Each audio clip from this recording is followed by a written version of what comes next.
Assalamualaikum warahmatullahi wabarakatuh. Perkenalkan, nama saya Yayat Misnayati dari kelas 1B2R, Prodi S1 Manajemen, mahasiswi dari SDIE Mahaputra Riau.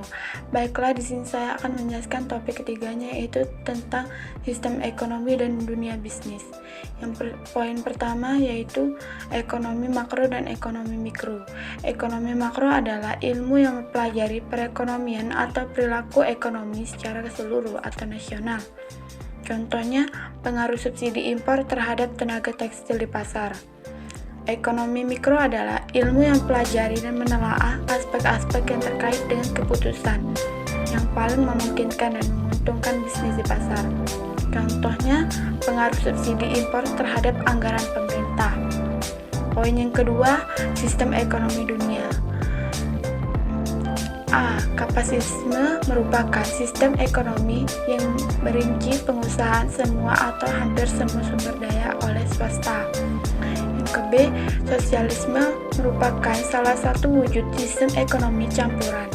Yang C. Komunisme merupakan sistem ekonomi terancam. Poin yang ketiga, cita-cita sistem ekonomi Indonesia. Untuk mencapai cita-cita ekonomi Indonesia memiliki prinsip, yaitu dengan cara bagaimana memperkembangkan bisnis yang terjadi saat ini mampu menyelesaikan persoalan sosial, ekonomi, dan masyarakat. Poin yang keempat, hubungan ekonomi dan bisnis. Yang pertama, produk domestik bruto dan produk nasional bruto. Domestik adalah total produk yang dihasilkan oleh semua pihak yang berada dalam wilayah nasional suatu negara, baik sebagai warga negara atau bukan. Nasional adalah total produk yang dihasilkan oleh penduduk suatu negara, baik domisili di dalam negeri maupun di luar negeri. Kedua, tingkat penganggur. Dalam masa resesi atau kesulitan ekonomi, tingkat pengangguran akan tinggi. Tingkat pengangguran yang tinggi akan berdampak negatif pada dunia bisnis yang akan menaikkan ketergantungan, yaitu jumlah orang yang tidak menghasilkan dan menguntungkan hidupnya pada seorang yang berpenghasilan. Yang ketiga, inflasi dan indeks harga konsumen. Inflasi adalah kecenderungan umum kenaikan harga-harga produk. Semakin tinggi indeks harga konsumen, semakin tinggi indeks.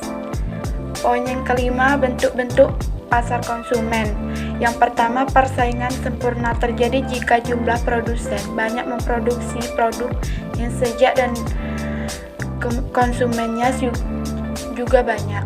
Contohnya, pasar barang-barang pertanian seperti gandum, jagung, dan beras. Yang kedua, persaingan monopolistik para produsen terhadap satu sama lain tanpa bisa berbuat banyak. Yang ketiga, oligopoli, bentuk persaingan di mana pasar didominasi hanya oleh beberapa produsen. Penjualan, contoh pasar semen di Indonesia dan pasar mobil di Amerika Serikat. Yang keempat, monopoli, terjadi hanya jika satu produsen atau penjual di pasar produk atau jasa.